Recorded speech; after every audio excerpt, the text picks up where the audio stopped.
Everyone, আসসালামু আলাইকুম। সবাই কেমন আছেন? আশা করি আলহামদুলিল্লাহ সবাই ভালো আছেন। এদিন আমার বন্ধু রবিউল, একটা সময় আমরা একসাথে পড়াশোনা করছি মাদ্রাসায়। যাই হোক, এখন আমি মনে করছি আইডি কার্ড করবো। সবাই তো আইডি কার্ড করছে, আমি করতে পারি নাই, কেউ করতে পারে নাই। এখন এর সাথে দেখা হইলেও বললাম যে বন্ধু আইডি কার্ড করবো, কিভাবে করা যায়? কারণ সে বললো যে মামা অফিসাররা বিভিন্ন প্রশ্ন করে, ওই প্রশ্ন যদি উত্তর দিতে পারো ঠিক করে তাহলে আইডি কার্ড করতে পারবি, নাহলে ওই জায়গাতে ফাটাই দিব। হ্যাঁ, শুনলাম অনেক মজার মজার প্রশ্ন করে অফিসারেরা। ভাবলাম যে আপনাদের সাথে ওটা শেয়ার করি, আপনারাও মজা পাবেন, এই আর কি। রুল, কেমন আছো? এই তো আছে আলহামদুলিল্লাহ। কি অবস্থা?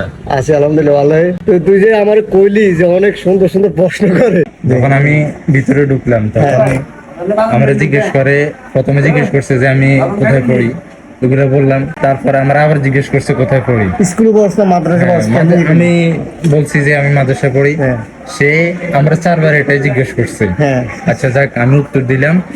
তারপরে জিজ্ঞেস করে যে আমার নানার বাড়ি কই। হ্যাঁ। আচ্ছা যাক, তাও বললাম। নানার বাড়ি কই এটাও 5বার জিজ্ঞেস করছে। না গেলি আইডি কার্ড করতি না না ভাই, এটা কোন ধরনের প্রশ্ন? আর কি কি প্রশ্ন কিছু বাবা সুন্দর করে একটু কও। 5বার জিজ্ঞেস করছে নানার বাড়ি কই, 5বার উত্তর দিলাম। হ্যাঁ। তারপরে জিজ্ঞেস করে যে তোমাদেরকে যে হুজুরে একটা ব্যাট দিয়ে মারে, ওই ব্যাট গেছে একটা ফল ধরে, ওই ফলের নাম কি? হ্যাঁ। তা আমি বললাম যে বেতিন ফল। সে বলে নাকি হয় না, নাই। তুই এটা কোন ধরনের প্রশ্ন? হুজুরে ব্যাট দি মারে, এটা হয়ে গেছে আর ফল ধরে, এটা তো আমি জীবনে এটা শুনি নাই। আর এটা কোন ধরনের প্রশ্ন? তুই প্রশ্ন করছ না রে, যে এটা আবার কোন ধরনের প্রশ্ন?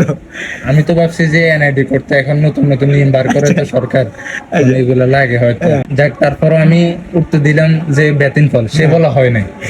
তারপর জিজ্ঞেস করে না না, তোমার ঘরে যে হুজুর মারে ওই জায়গায় একটা ফল ধরে, ওই ফলের নাম কি? তো আমি বললাম যে যেই জায়গায় মারে ওই জায়গায় ফল কে এখানে ধরবে নাকি, ওই ফলটা তো জান্নাতে ধরবে। তো সে বলে না না, ওইখানে গাছে একটা ফল ধরে। আমি বললাম যে যদি বেতিন ফল না হয় তাহলে তো আমি আর জানি না। হ্যাঁ। পরে আমরা আবার জিজ্ঞেস করে নানার বাড়ি কই। 5বারের পরে আবার জিজ্ঞেস করে নানার বাড়ি কই। মানে শুধু বেড়াইতেছে তোরে, মানে তখন কিভাবে আটকে বের তোরে? হ্যাঁ। তখন আমার একটু মেজাজ গরম হয়ে গেছে। তখন আমি তাকে নানার বাড়ির উত্তর দিলাম।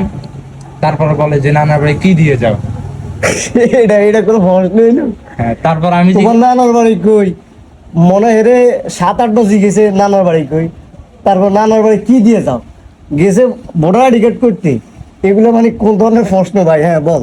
তারপরে জিজ্ঞেস করে কি নানার বাড়ি কি দিয়ে যাও। আমি বললাম যে বিমান দিয়ে যাই। হ্যাঁ। তখন মানে তুইও হাসির একটা উত্তর হ্যাঁ দিলি। হ্যাঁ, আমি ভাবলাম যে সে আমাকে মজাদার প্রশ্ন করতেছে, আমি একটু মজা করে উত্তর আচ্ছা দিই। আচ্ছা। তখন সে যখন বলছে যে বিমান দিয়ে যাই, তখন সে একটু দেখলাম যে তার মুখটা ফ্যাকাশ হয়ে গেছে। তখন সে আমাকে আবার জিজ্ঞেস করে যে কি দিয়ে যাও। তখন আমি আবার উত্তরটা সুন্দর করে দিলাম যে গাড়ি দিয়ে যাই। এরপর আবার জিজ্ঞেস করে যে কি গাড়ি দিয়ে যাও। তারপরে আমি ওই কথাটার উত্তর দিই নাই। তারপরে বলে যে ওই রোডে কি কি গাড়ি চলে। তারপর আমি বললাম যে ওই রোডে বিমান চলে শুধু। মানে তুই সহ্য হইতেছে না ঘুরি বাড়ি, তুই এখানে উত্তর দিলি। হ্যাঁ। কি হয়েছে? হ্যাঁ। কত সহ্য করবে এতগুলো প্রশ্ন, আরো সব অযৌক্তিক প্রশ্ন। হ্যাঁ।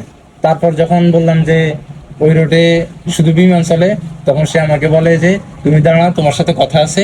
এই কথা বলে আমাকে আধা ঘন্টা দাঁড় করে রাখছি। ভাই মানে কি কইতাম, মানে ভোটার আইডি কার্ড করতে গেছে নাকি আজরাইলের লোকে সাক্ষাৎকার করতে গেছে আল্লাহ মাহফুজ জানে।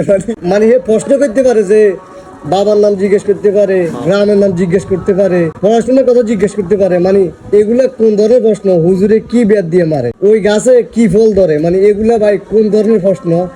আপনাদের সাথে অনেকে হয়তো আইডি কার্ড করতেছেন, এখন দুনিয়াতে নাই ওইসব প্রশ্ন করে তারা।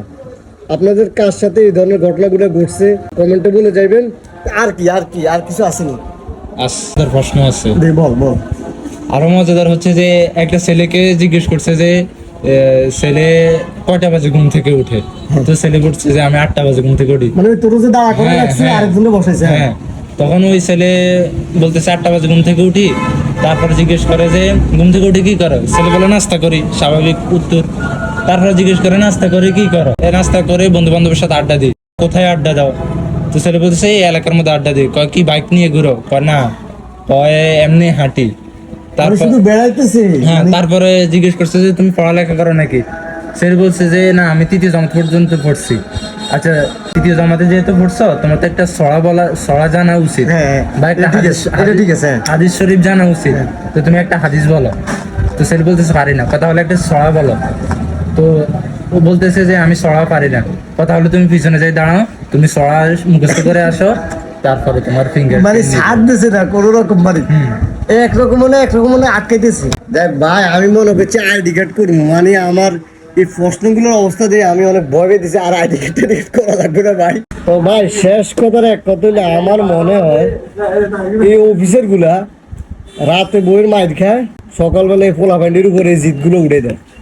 মানে বইয়ের জিতগুলো পোলাপান্ডি বিভিন্ন প্রশ্ন করে, বিভিন্ন হয়রানি করে এগুলো মস্তিষ্কটা ঠান্ডা করে।